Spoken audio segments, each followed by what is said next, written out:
রক্ত চাওয়া হয়েছে ইট চোখে, এটা দুর্লভ, কিন্তু যেটা টাকা চাওয়া হয়েছে এটা খুবই গর্হিত কাজ হয়েছে, অন্যায় কাজ হয়েছে, এটার নিন্দা জানাচ্ছে আপনার অনুষ্ঠানের মাধ্যমে। উনি ওনার ব্যক্তিগত একটা পুরস্কার আনার জন্য লন্ডনে গিয়েছেন এবং সবাই মিলে হোটেল বিল দিয়েছেন ৩ কোটি টাকা, যেটাতে রাষ্ট্রের কোনো সম্পর্ক নেই।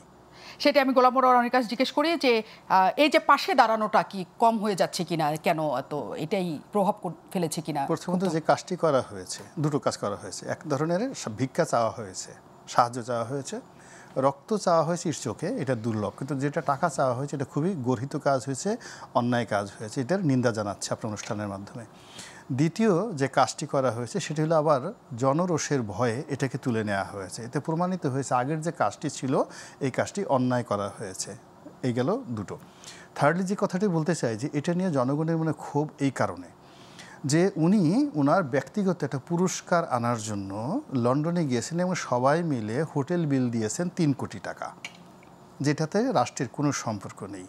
এখন প্লেন ভাড়া যদি ধরেন, অন্যান্য খরচ যদি ধরেন, তার সেখানে তার কত টাকা খরচ হয়েছে।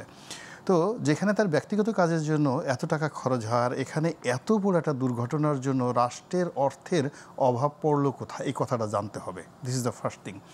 সেকেন্ড থিং হলো যে এই যে আমাদের ত্রাণ তহবিলে প্রায় ৩০ কোটি টাকা জমা দিয়েছে ছাত্ররা। গত বছর যখন বন্যা হলো, বন্যা হওয়ার পর তারা তো টাকা তুললো, এই টাকা নিয়ে অনেক কথাবার্তা হলো, পরে তারা অডিট করে জমা দিয়েছে এবং তারা নাকি বলছে প্রায় ৩০ কোটি টাকা সেখানে জমা দিয়েছে। ফলে ত্রাণ তহবিলে তো আমাদের জানা মতে হাজার হাজার কোটি টাকা সেখানে আছে। তার মধ্যে আবার শুধুমাত্র ওই জনগণের টাকা কিছুদিন আগে যেখানে তারা এই ৩০ কোটি টাকা দিয়েছে।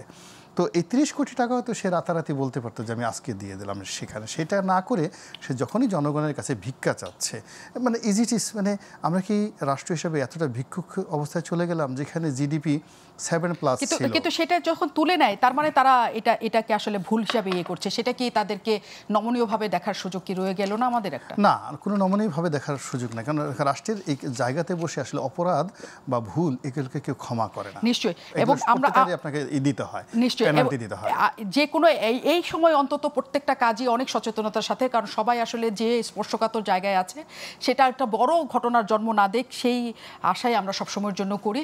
আবারও সবার জন্য অনেক সমবেদনা এবং দ্রুত সুস্থ হয়ে উঠুক যারা বিছানায় আছে, ছোট শিশুগুলো, আমরা সেই কামনা করে আজকের মতো বিদায় নিচ্ছি।